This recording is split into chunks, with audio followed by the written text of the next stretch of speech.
Gentlemen, welcome to Dubai. Yep. It's still dead.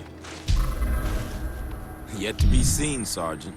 Hello ladies and gentlemen, and welcome to my review of this game here, Spec Ops: The Line for Xbox 360, PlayStation 3 and PC. If you want my full written review and what I gave it out of 10, click on the link below, go to my site, check that out.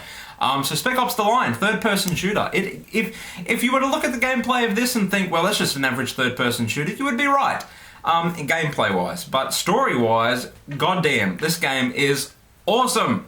It is a really solid game. The gameplay stumbles quite a bit of the time, so it can be really finicky, because I think that the A button does too much. The A button sprints, the A button jumps down, the A button gets into cover. And an annoying thing, and this is a lot of video games that do this, actually that's not straight, give me a moment.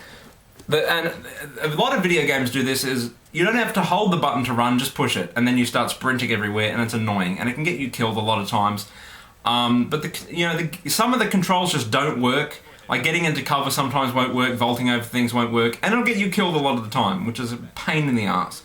And the game is actually pretty difficult from what I played. Like I played on normal and I died quite a bit, because the AI is actually pretty intelligent. Like the AI, if they have a shotgun, they will come at you. If they have a sniper rifle, they'll hang back or whatever.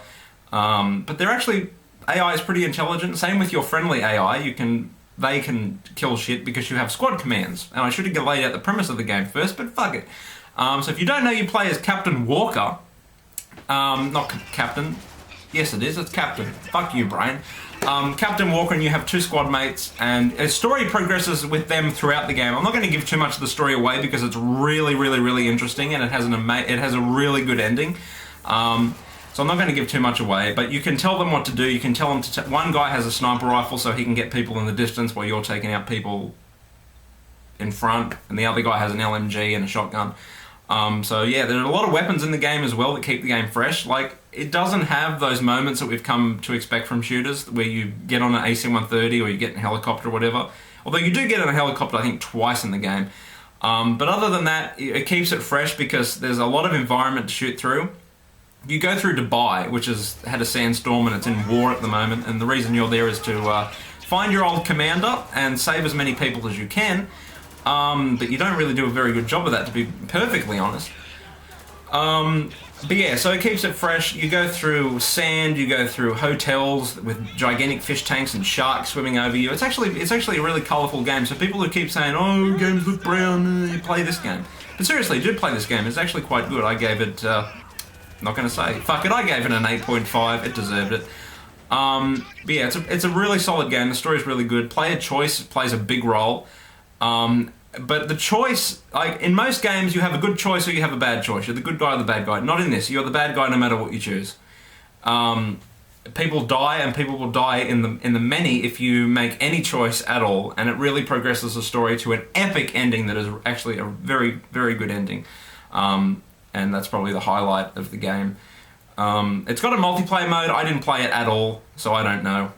But yeah, you should definitely pick this up if you haven't already, because it is very fun. It has no co-op, which is kind of strange for... Actually, no, that wouldn't make sense to have co-op. But it is pretty good. See if I missed anything, because I have a feeling I missed something here. And if you don't know, Captain Walker, who you portray in the game, is voiced by Nolan North. I know, and I joked about it throughout the whole fucking game, and then it's arguably his best performance in a video game. It's so the voice acting is so well done in this game. The radio man who you'll encounter, he's got a very, very unique voice that sounds really good. The sound overall is really good as well, like the soundtrack and stuff. The visuals look great. It's very dark and very mature, the story, so you should pick it up if you like story games. If you're just playing for the gameplay, I can recommend it because it's a solid third-person shooter. It's hit or miss some of the times with the gameplay. It's not as bad as some people make it out to be, but it's not the best. But that's about it. Also, install this game. If you buy it, install it, because I had it installed, because I always install all my games. But when I died, it took forever to fucking load. Forever. So if you have the option, install it. It'll probably make it run a little bit smoother. I'd hate to see what it's like uninstalled. But it's definitely a really solid game. The story is excellent. The ending is really good. It's kind of reminiscent of a kind of like an Inception meets... what's that other Leonardo DiCaprio movie about the lighthouse? what is it? Shutter Island. 2 great movies. If you haven't seen those 2 movies, go and check them out. I never really liked Leonardo DiCaprio in his younger days, but now that he's an older actor, he makes much better movies. A little bit off topic, I know, but I thought I would say it. So if you haven't picked up Spec Ops: The Line, do pick it up, because there's really fuck all out at the moment, or coming out until like October.